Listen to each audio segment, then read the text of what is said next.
নমস্কার বন্ধুরা, তোমাদের সকলকে ডেস্টিনেশন কি ইউটিউব চ্যানেলে স্বাগত। আজকে আমরা 2019-এর ডাব্লিউবিপি এসআই পরীক্ষার যে প্রিলিমস পরীক্ষাটি হয়েছিল সেই প্রশ্নপত্রের 50টি জিকে নিয়ে আলোচনা করব।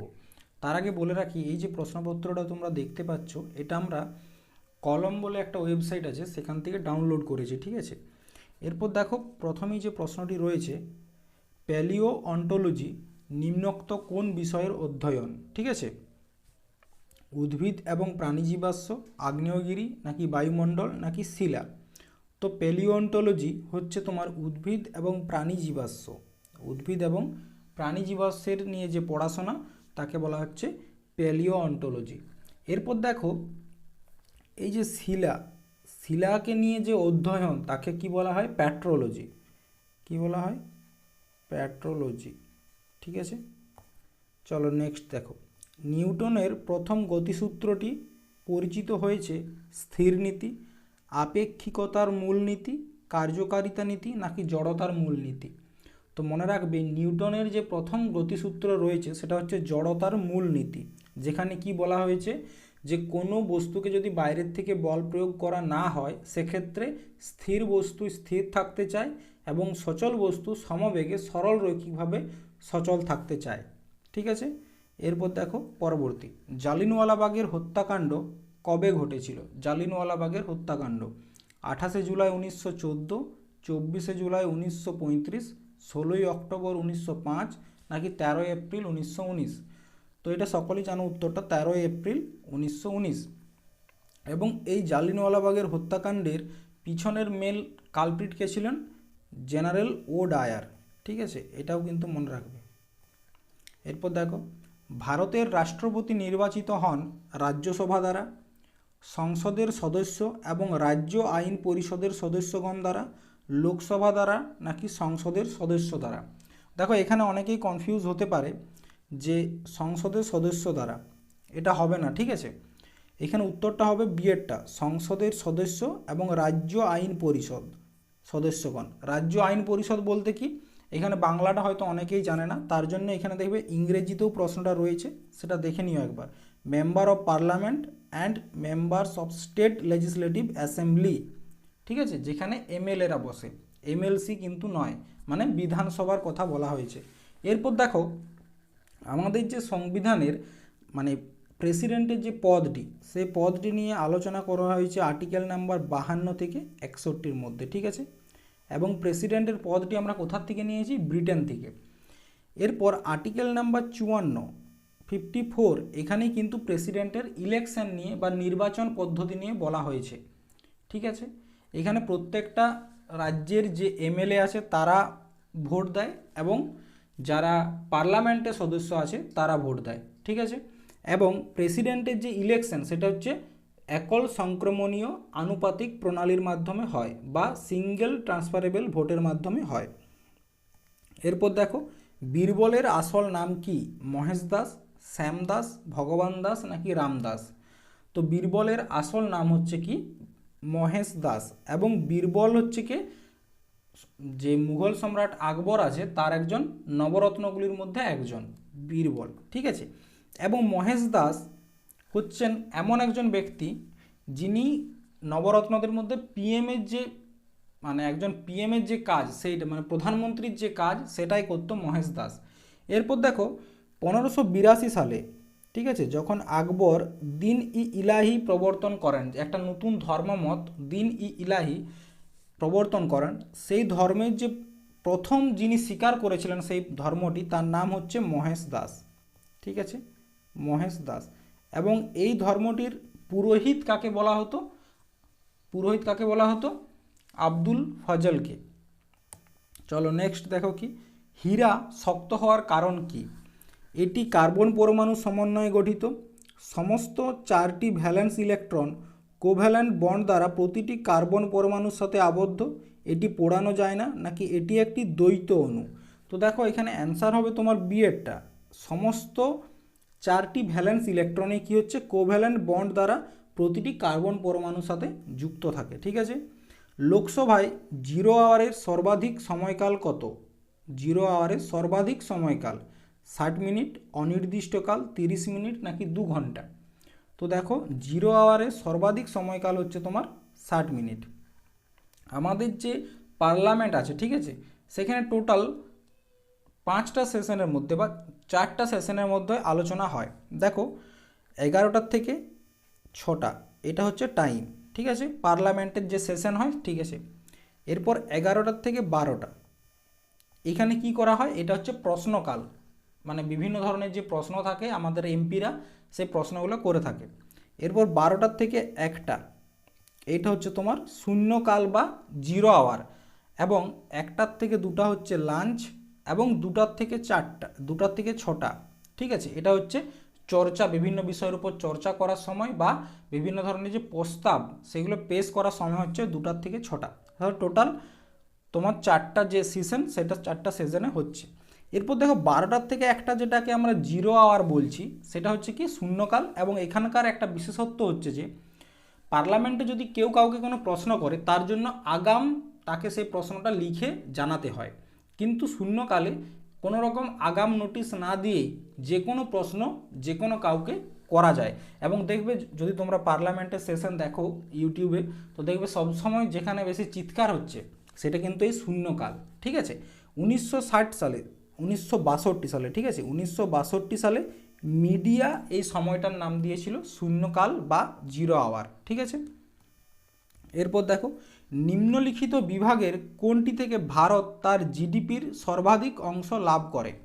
নির্মাণ ক্ষেত্র, সেবা ক্ষেত্র, কৃষিক্ষেত্র নাকি উৎপাদন ক্ষেত্র? এটা নিয়ে আমি আগের দিনও আলোচনা করেছিলাম, এটা হচ্ছে সেবা ক্ষেত্র। এরপর প্রাকৃতিক নির্বাচনের আইন যার দ্বারা সম্পর্কিত? ডারউইন, ম্যান্ডেল, ডাল্টন নাকি JBS হ্যালডেন? তো দেখো প্রাকৃতিক নির্বাচনের আইন এটা হচ্ছে তোমার ডারউইনের তত্ত্ব, এবং ডাল্টন কি দিয়েছিল? অ্যাটমের থিওরি, অ্যাটমিক থিওরিকে দিয়েছিল ডাল্টন, অ্যাটমিক থিওরি। এবং ম্যান্ডেল তিনি কি দিয়েছিলেন? ম্যান্ডেল দিয়েছিলেন ডমিন্যান্ট ইনহেরিটেন্সের থিওরি। কি দিয়েছিলেন? ডমিন্যান্ট ইনহেরিটেন্স এর থিওরি। এরপর এটা কি? এটা বংশগতি চ্যাপ্টারে তোমরা পাবে। এখানে বলা হচ্ছে যে কোনো একটা প্রজন্ম তার নেক্সট প্রজন্মে কোন ধরনের যে চরিত্র বা বৈশিষ্ট্যগুলি দেখা যাবে সেটার যে থিওরি সেটাই দিয়েছিলেন কে? ম্যান্ডেল, ঠিক আছে। এরপর নিম্নলিখিত কোনটি ডায়াবেটিক আক্রান্ত ব্যক্তির প্রয়োজন? পেনিসিলিন প্রয়োজন নেই, স্ট্রেপ্টোমাইসিন প্রয়োজন নেই, স্টেরয়েড প্রয়োজন নেই, কি প্রয়োজন? ইনসুলিন, ঠিক আছে। নেক্সট, গোবর গ্যাসের প্রধান উপাদান কি? কার্বন ডাইঅক্সাইড, মিথেন, ইথেন নাকি হাইড্রোজেন? তো গোবর গ্যাসের প্রধান যে উপাদান সেটা হচ্ছে মিথেন। মিথেনের রাসায়নিক সংকেত কি? CH4, ঠিক আছে। Letters from a father to daughter বইটি কে লিখেছেন? Letters from a father to daughter Mahatma Gandhi, BV Patel, Jawaharlal Nehru নাকি S রাধাকৃষ্ণন? তো দেখো letters from a father to daughter বইটির লেখক হচ্ছে জওহরলাল নেহরু। এবং জওহরলাল নেহরুর লেখা আরও দুটি বই খুব গুরুত্বপূর্ণ। একটা হচ্ছে কি? একটা হচ্ছে তোমার ডিসকভারি অফ ইন্ডিয়া। কি? ডিসকভারি অফ ইন্ডিয়া, ঠিক আছে। এবং আরও একটি অন্য বই সেটা হচ্ছে তোমার গ্লিনস অফ ওয়ার্ল্ড হিস্ট্রি। এই বইগুলো কিন্তু আসে, গ্লিনস অফ ওয়ার্ল্ড হিস্ট্রি, ঠিক আছে। এরপর তোমরা অনেকেই বলো যে PYQ করা প্রয়োজনটা কেন? দেখো এই যে PYQগুলো তোমরা করছো, এখান থেকে তোমরা একটা জিনিস বুঝতে পারবে কী ধরনের প্রশ্ন আসছে। বুকস অ্যান্ড অথার থেকে প্রশ্ন আসে, বিভিন্ন অর্গানাইজেশন থেকে প্রশ্ন আসে, তারপর কি তারপর তোমাদেরকে সায়েন্স থেকে প্রশ্ন আসছে, ইতিহাস থেকে কী ধরনের প্রশ্ন আসছে, ভূগোল থেকে, পলিটি থেকে। তো এই জিনিসগুলো তোমাদেরকে দেখতে হবে। প্রশ্নের কিন্তু যে বিস্তার সেটা খুব বেশি গভীরে নয়। মানে তোমরা ধরো যেমন প্রশ্ন এসছে কি ইতিহাস থেকে, এখানে খুব বেশি সেরকম প্রশ্ন নেই, তোমরা করলে দেখতে পাবে আস্তে আস্তে। এরপর দেখো মহাত্মা গান্ধী, মহাত্মা গান্ধীর লেখা বইটির নাম কি? বইটির নাম হচ্ছে experiment with truth, my experiment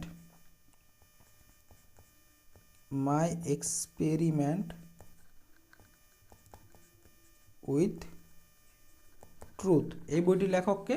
এটির হচ্ছে মহাত্মা গান্ধী। এরপর আফ্রিকা ইউরোপ থেকে পৃথক হয়েছে কিসের মাধ্যমে? আফ্রিকা ইউরোপ থেকে পৃথক হয়েছে কিসের মাধ্যমে? ভূমধ্য সাগর, লোহিত সাগর, আটলান্টিক মহাসাগর নাকি পারস্য উপসাগর? তো দেখো আফ্রিকা এবং ইউরোপকে আলাদা করেছে কে? জিব্রাল্টার প্রণালী। কে করেছে? জিব্রাল্টার প্রণালী। এবং এটি কোথায় অবস্থিত? ভূমধ্য সাগরে অবস্থিত, ভূমধ্য সাগরে অবস্থিত। ঠিক আছে, এটা কারেন্ট অ্যাফেয়ার্সের প্রশ্ন, এটা বাদ দিচ্ছি। এরপর দেখো নিচের কোনটি বর্তমান ভারতের বৃহত্তম পাবলিক সেক্টর? পাবলিক সেক্টর বলতে কি গভর্নমেন্টের যে ব্যাংক আমরা জানি যেগুলোকে সাধারণত সরকারি ব্যাংক হিসাবে, সেইগুলো বলতে। আইডিবিআই, ভারতীয় স্টেট ব্যাংক, আইসিআইসিআই ব্যাংক নাকি ইন্ডিয়ান ব্যাংক? তো পাবলিক সেক্টরের সবথেকে বড় ব্যাংক হচ্ছে কি? State Bank, SBI, State Bank of India. আর সেকেন্ডে কে আছে? Punjab National Bank. ঠিক আছে, কে আছে? Punjab National Bank. এরপর দেখো 1955 সালে, এই ডাটাটা একটু মনে রাখবে, 1955 সালে imperial bank of India, imperial bank of India, এই ব্যাংকের নাম পরিবর্তন করে কি করা হয়? এসবিআই করা হয়। ঠিক আছে, এরপর তোমরা বলো এই যে ইম্পেরিয়াল ব্যাংক অফ ইন্ডিয়া এটা কবে প্রতিষ্ঠিত হয়েছিল? চলো নেক্সট, এইটা হচ্ছে তোমার অঙ্কের প্রশ্ন। ঠিক আছে, দেখি জিকে কি রয়েছে নেক্সট।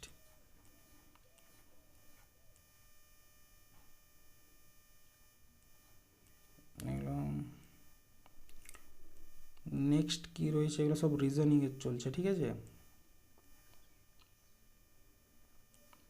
রিজনিং। এই তো, নিম্নলিখিত এককগুলির মধ্যে কোনটি তড়িৎ পরিমাপের একক নয়? তড়িৎ পরিমাপের একক নয়। কুলম্ব, সিমেন, আংস্ট্রম নাকি ওহম? তো দেখো কুলম্ব, সিমেন এবং ওহম এগুলোই হচ্ছে কিসের? তড়িৎ পরিমাপের বা তড়িৎ মানে পরিমাপের একক। কিন্তু আংস্ট্রম এটা তড়িৎ পরিমাপের একক নয়, এটি হচ্ছে দৈর্ঘ্যের ক্ষুদ্রতম একক। কিসের? দৈর্ঘ্যের ক্ষুদ্রতম একক, ক্ষুদ্রতম একক। ঠিক আছে, এরপর দেখো আন্তর্জাতিক শ্রম সংস্থার সদর দপ্তর কোথায়? আন্তর্জাতিক শ্রম সংস্থা, ইন্টারন্যাশনাল লেবার অর্গানাইজেশন। ঠিক আছে, এটির সদর দপ্তর কোথায়? New York, Washington DC, Geneva নাকি প্যারিস? তো আন্তর্জাতিক যে শ্রম সংস্থা রয়েছে এটির হেডকোয়ার্টার হচ্ছে জেনিভাতে। কোথায়? জেনিভাতে। ঠিক আছে, জেনিভা কোথায়? সুইজারল্যান্ডে অবস্থিত। এরপর দেখো ইন্টারন্যাশনাল যে লেবার অর্গানাইজেশন আছে এটির স্থাপনা কত সালে হয়েছিল? 1919 সালে। কবে? 1919 সালে। এবং এটি স্থাপনাকালে একটি প্যাক্ট হয়েছিল বা একটা সন্ধি হয়েছিল যেটাকে বলা হচ্ছে ওয়ারসা প্যাক্ট। ঠিক আছে, এটাও মনে রাখবে। এবং 1969 সালে 1969-এ নোবেল প্রাইজ পেয়েছিল এই সংস্থাটি। কিসের জন্য পেয়েছিল? শান্তির জন্য নোবেল প্রাইজ পেয়েছিল। নেক্সট, ভারতীয় অরণ্য গবেষণা কেন্দ্র কোথায় অবস্থিত? ভারতীয় অরণ্য গবেষণা কেন্দ্র দেরাদুন, সিমলা, ভোপাল নাকি লখনৌ? তো অরণ্য গবেষণা কেন্দ্র দেরাদুনে অবস্থিত। ঠিক আছে, গরুর দুধে নিম্নোক্ত কোন ভিটামিনে সমৃদ্ধ? Vitamin B, vitamin D, vitamin A, vitamin C. তো গরুর দুধে নানা ধরনের ভিটামিন পাওয়া যায়, তার মধ্যে ভিটামিন বি এটা একটু বেশি পরিমাণে পাওয়া যায়। তাছাড়া vitamin K, vitamin A, vitamin D মানে এ ডি কে, এই তিনটা ভিটামিনই পাওয়া যায়। তার সাথে কি পাওয়া যায়? ক্যালসিয়াম পাওয়া যায়। ঠিক আছে, এরপর কুঞ্জরানী দেবী নামটি জড়িত কিসের সাথে? কুঞ্জরানী দেবী বক্সিং, ভার উত্তোলন, তীরন্দাজি, সাঁতার। কুঞ্জরানী দেবী তিনি ভার উত্তোলনে বিখ্যাত। ঠিক আছে, ওয়েট লিফটিংয়ে। এরপর ভারতের আয়কর হলো the income tax in India is অপ্রত্যক্ষ এবং অপ্রত্যক্ষ এবং প্রগতিশীল, অপ্রত্যক্ষ এবং আনুপাতিক, প্রত্যক্ষ এবং আনুপাতিক, প্রত্যক্ষ এবং প্রগতিশীল। তো আমাদের যে ইনকাম ট্যাক্স ডিপার্টমেন্ট রয়েছে সেটা হচ্ছে প্রত্যক্ষ এবং প্রগতিশীল, ডাইরেক্ট অ্যান্ড প্রোগ্রেসিভ। ভারতীয় উপকূল রেখার দৈর্ঘ্য কত? 5516.6 কিলোমিটার নাকি 3316.6 কিলোমিটার নাকি 7516.6 কিলোমিটার নাকি 4516.6 কিলোমিটার। তো দেখো আমাদের যে টোটাল মানে এরিয়া রয়েছে ভারতে সেটা হচ্ছে, এটা মনে রাখবে, 22,716.6 কিমি। ঠিক আছে, এরপর এটাকে যদি দুভাগে ভাগ করা হয় মানে উপকূল আর স্থলীয়, স্থলীয় হিসাবে আমাদের কাছে আছে টোটাল 15,200 কিলোমিটার এবং উপকূলীয় তট আছে 7,516.6 কিলোমিটার। ঠিক আছে, তাহলে আমাদের কোস্টাল ল্যান্ড কতটা আছে? 7,516 কিলোমিটার। নিম্নোক্ত কোনটি নাইট্রোজেন ফিক্সিং ব্যাকটেরিয়ার উদাহরণ? নাইট্রোজেন ফিক্সিং নয়, ফিক্সিং। ঠিক আছে, ইউক্যারিওটিক, রাইজোবিয়াম, অ্যাজোটোব্যাক্টর নাকি প্রোক্যারিওটিক? তো দেখো মানে কি বলেছে, নাইট্রোজেন ফিক্সিং ব্যাকটেরিয়া হচ্ছে তোমার রাইজোবিয়াম, এবং এটি কোথায় দেখতে পাওয়া যায়? বীজ জাতীয় শস্যে, যেমন তোমার মটর, মুসুর, বিভিন্ন ধরনের যে ডাল জাতীয় শস্য রয়েছে তাদের যে গোড়া, সেখানে বেশি পরিমাণে এই রাইজোবিয়াম ব্যাকটেরিয়াটি পাওয়া যায়। এবং এটি কী করে? আমাদের বায়ুমণ্ডল থেকে সরাসরি নাইট্রোজেনটা আমাদের যে ভূমি তার মধ্যে প্রবেশ করায় এবং আমাদের ভূমিকে, আমাদের মাটিকে আরও উর্বর করে তোলে। ঠিক আছে, নিম্নোক্ত যে কণাটি সালোক সংশ্লেষ প্রক্রিয়ায় সাহায্য করে? ক্রোমাটোফোর, লিউকোপ্লাস্ট, ক্লোরোপ্লাস্ট নাকি ক্রোমাটোপ্লাস্ট? সালোক সংশ্লেষে সাহায্য করে হচ্ছে ক্লোরোপ্লাস্ট, ক্লোরোফিলের ভিতরে থাকে। এবং সালোক সংশ্লেষে রঞ্জক হিসাবে কি কাজ করে? রঞ্জক। ঠিক আছে, এটাও প্রশ্ন আসে অনেক সময়। রঞ্জক হিসাবে কি আসে? ক্লোরোফিল। কি আসে? ক্লোরোফিল। ঠিক আছে, দেখো যখন আলোক বিক্রিয়ার মানে সালোক সংশ্লেষের যে আলোক বিক্রিয়ার ঘটনাস্থল সেটা হচ্ছে ক্লোরোপ্লাস্টের গ্রানাতে। ঠিক আছে, আবার যদি বলা হয় অন্ধকার বিক্রিয়ার ঘটনাস্থল কোনটি, সেটা হচ্ছে ক্লোরোপ্লাস্টের যে স্ট্রোমা থাকে সেখানে। ঠিক আছে, নেক্সট, পৃথিবীর শুষ্কতম মরুভূমি কোনটি? গোবি, থর, আটাকামা নাকি সাহারা? তো পৃথিবীর শুষ্কতম মরুভূমি হচ্ছে আটাকামা। এটা কোথায় অবস্থিত? চিলি দেশে, চিলি দেশে অবস্থিত। হ্যাঁ, নেক্সট, নিম্নোক্ত কোনটি ভেক্টর রাশি? ভেক্টর রাশি কাকে বলে? যাদের মান এবং দিশা মানে যেসব রাশির দিশা আছে, একটা নির্দিষ্ট দিক আছে, তাকে বলা হচ্ছে ভেক্টর রাশি। বল, ভর, ঘনত্ব নাকি জড়তা? তো ভেক্টর রাশি হচ্ছে তোমার বল, বল হচ্ছে একটি ভেক্টর রাশি। আবার স্কেলার রাশি কাকে বলা হয়? যাদের কোনো নির্দিষ্ট দিশা নেই, নির্দিষ্ট দিশা নেই, যেমন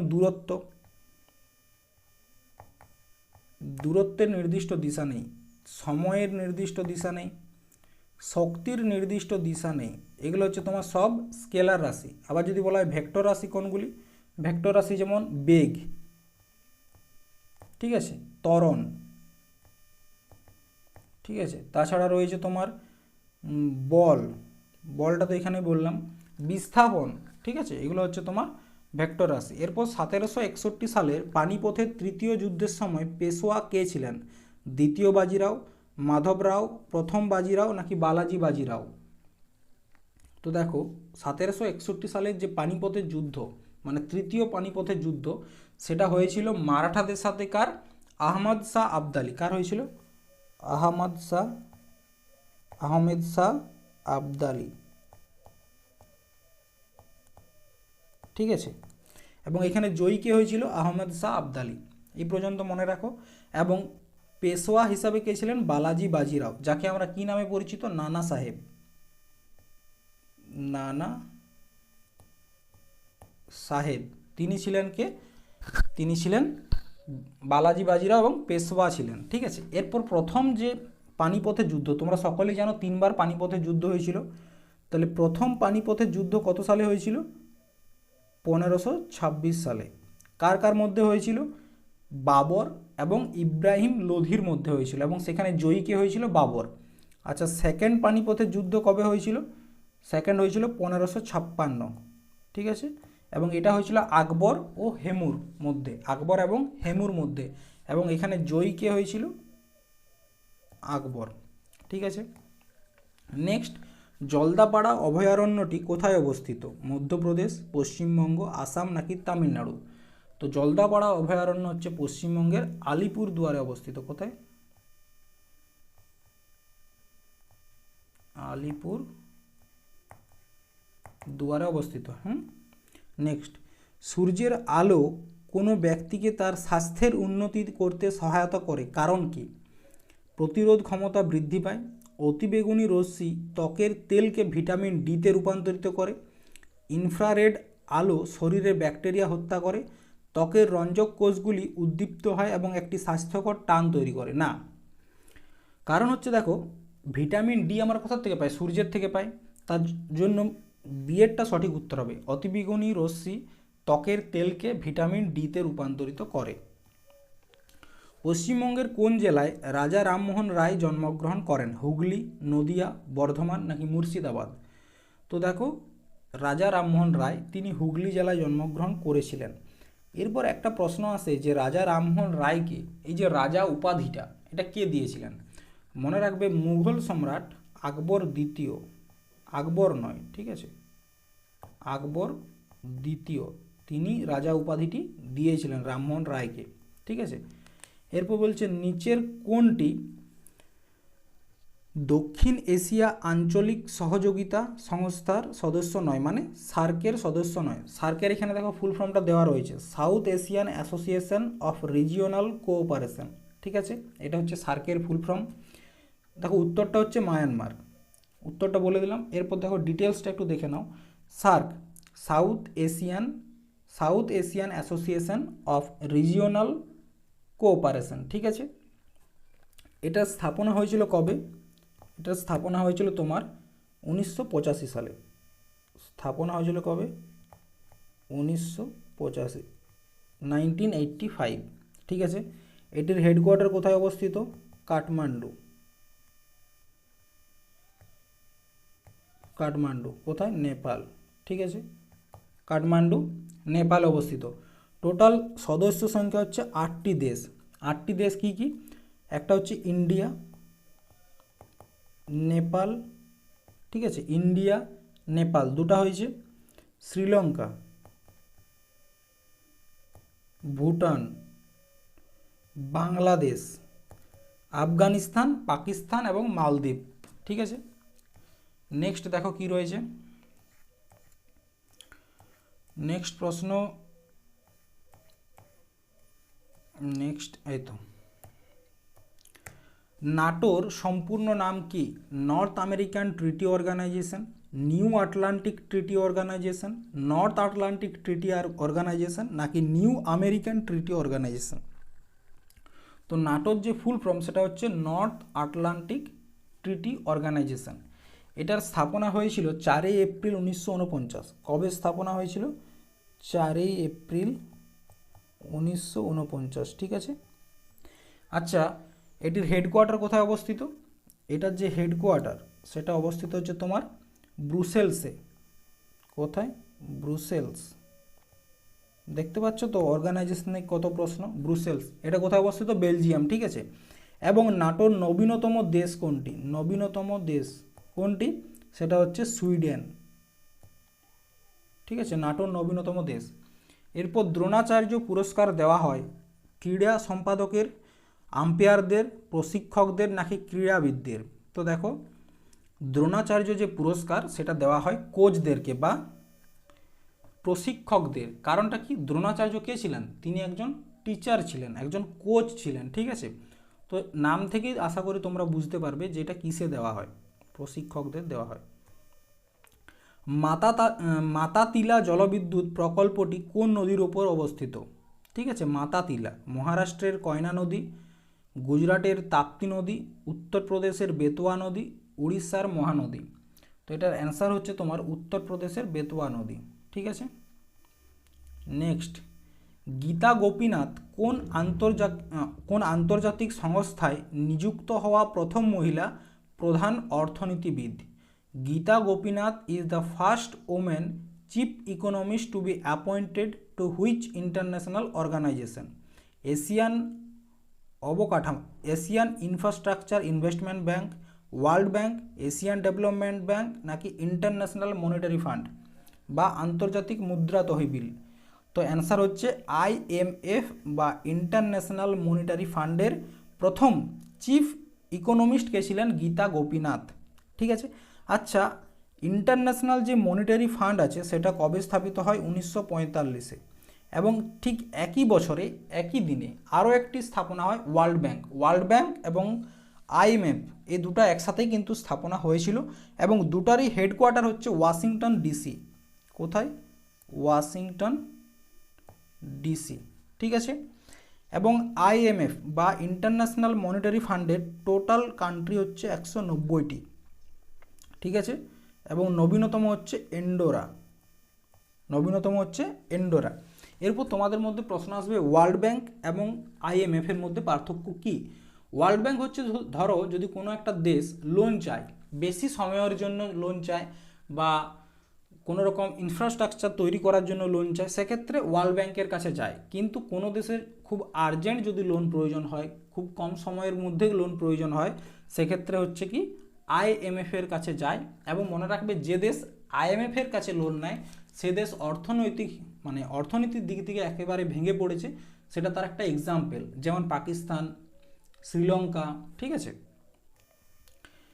লীলাবতী লিখেছেন কে? হেমচন্দ্র আচার্য, মহাবীরাচার্য, ভাস্করাচার্য নাকি কলকাচার্য? তো দেখো লীলাবতী এটি লিখেছেন কে? ভাস্করাচার্য। এবং এটি মনে রাখবে একটা গণিত শাস্ত্র। ঠিক আছে কি? এটা হচ্ছে একটা গণিত শাস্ত্র। ঠিক আছে। এরপর দেখো সূর্য নিচের কোনটি থেকে শক্তি অর্জন করে? নিউক্লিয়ার ফিউশন, ফটো ইলেকট্রিক প্রভাব, রাসায়নিক বিক্রিয়া নাকি নিউক্লিয়ার ফিউশন? তো দেখো কোথা থেকে করে? নিউক্লিয়ার ফিউশন থেকে। দুটো একই অপশান দেওয়া আছে, নিউক্লিয়ার ফিশন আর নিউক্লিয়ার ফিউশন। কোথা থেকে? নিউক্লিয়ার ফিউশন থেকে। এটা ইংরেজিটা ভালোভাবে দেখবে। ঠিক আছে, কিছু কিছু জায়গায় নাহলে কনফিউশন হয়ে যাবে। অ্যাথলিটস ফুট রোগটি কিসের দ্বারা সৃষ্ট হয়? ছত্রাক, আদ্যপ্রাণী, ব্যাকটেরিয়া নাকি নিমাটোড? তো অ্যাথলিটস ফুট বলে যে রোগটি আছে সেটি ছত্রাকবাহিত একটি রোগ। ঠিক আছে। বাতাসে শব্দের বেগ স্বাভাবিক অবস্থায় কত?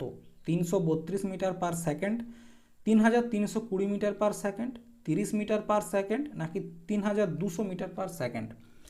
তো বাতাসে শব্দের যে বেগ সেটা হচ্ছে 332 মিটার পার সেকেন্ড। দেখো আলো এবং বাতাস শব্দ এই দুটার মধ্যে কি দুটো একে অপরের বিপরীত। বাতাসের মধ্যে শব্দ দ্রুততার মাধ্যমে ছড়িয়ে পড়ে। ঠিক আছে। আলো হচ্ছে শূন্য অবস্থায়, মানে যদি কোনো বাধা না পায় সেখান থেকে বেশি স্পিডে যায়। ধরো যদি আমরা একটা ঘরের ভিতরে কথা বলি, সেক্ষেত্রে কি আমরা পাশের রুম থেকেও শুনতে পাই বা একটু দূর থেকে শুনতে পাওয়া যায়, কারণ কি বাতাসের মাধ্যমে আমাদের যে ধ্বনি বা শব্দ সেটা যেতে পারে। আবার আমরা যদি একটা দেওয়ালের উপর টর্চ মারি সেটা কিন্তু ওই পারে যেতে পারে না, কারণ কি বাধা পেয়ে যাচ্ছে। তার মানে কি আমাদের শব্দটা কিন্তু দেওয়াল ভেদ করেও যায়, এমন নয় যে যায় না। সেক্ষেত্রে কি বাধা পেলেও শব্দ যেতে পারে কিন্তু আলো যেতে পারে না। ঠিক আছে। রকেটের কাজ যে নীতির ওপর ভিত্তি করে হয়? কেপলারের সূত্র, পাস্কালের সূত্র, বয়েলের সূত্র নাকি নিউটনের সূত্র? রকেট কিসের ওপর? নিউটনের তৃতীয় সূত্র। ঠিক আছে। নেক্সট, বাণিজ্যিক সারগুলিতে নিম্নলিখিত কোন মৌলটির থাকার সম্ভাবনা সবচেয়ে কম? ফসফরাস, সিলিকন, নাইট্রোজেন নাকি পটাশ? সবথেকে কম সিলিকন, কারণ আমরা যে সারগুলো ব্যবহার করি চাষের ক্ষেত্রে সেখানে নাইট্রোজেন, পটাশিয়াম, ফসফরাস এগুলো তো থাকেই। নিচের কোনটির ঘনত্ব সবচেয়ে বেশি? কোক, গ্রাফাইট, কাঠকয়লা নাকি হীরক? কিসের? হীরার হচ্ছে সবথেকে বেশি ঘনত্ব। এটা ক্লাস 10-এ আছে দেখবে। লন্ডন স্টক মার্কেট সূচক হিসাবে কি ব্যবহার করা হয়? ব্রেন্ট, সেন্সেক্স, ফুটসি নাকি নিফটি? তো দেখো লন্ডনের যে স্টক মার্কেট আছে সেখানে কি ব্যবহার করা হয়? ফুটসি। এবং সেন্সেক্স কোথায় ব্যবহার করা হয়? আমাদের বোম্বে স্টক এক্সচেঞ্জ থেকে। কোথায়? Bombay stock exchange. ঠিক আছে। এখানে কি ব্যবহার করা হয়? এখানে ব্যবহার করা হয় সেন্সেক্স। দেখবে পেপারে তোমরা অনেকেই দেখো হয়তো। এবং এখানে একটা জিনিস মনে রাখবে, এশিয়ার সবথেকে বড়, ঠিক আছে, এশিয়ার সবথেকে পুরাতন, বড় নয়, সবথেকে পুরাতন স্টক এক্সচেঞ্জ ডিপার্টমেন্ট হচ্ছে কোনটা? Bombay stock exchange. এবং ভারতের প্রথম অনলাইনে ট্রেডিং কে চালু করেছে? ভারতে প্রথম অনলাইন ট্রেডিং চালু করেছে একটি সংস্থা যেটির নাম হচ্ছে OTCEI, যেটি সম্পূর্ণ নাম হচ্ছে over the counter exchange of India. Over the counter exchange of India এটি 1992 সালে প্রথম কী করেছিল, মানে ফার্স্ট হচ্ছে প্রাইভেট এবং অনলাইন ট্রেডিং শুরু করেছিল কে? OTCEI, over the counter exchange of India. ঠিক আছে, নেক্সট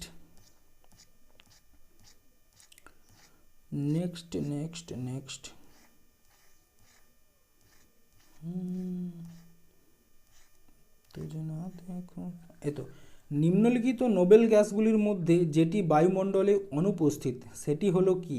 নিম্নলিখিত গ্যাসগুলির মধ্যে মানে নোবেল গ্যাসগুলির মধ্যে যেটি বায়ুমণ্ডলে অনুপস্থিত, হিলিয়াম, জেনন, আর্গন নাকি রেডন?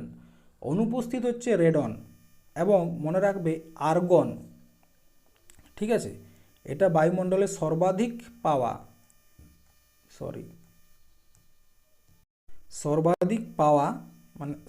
পাওয়া যায় আর কি নোবেল গ্যাস কোনটি?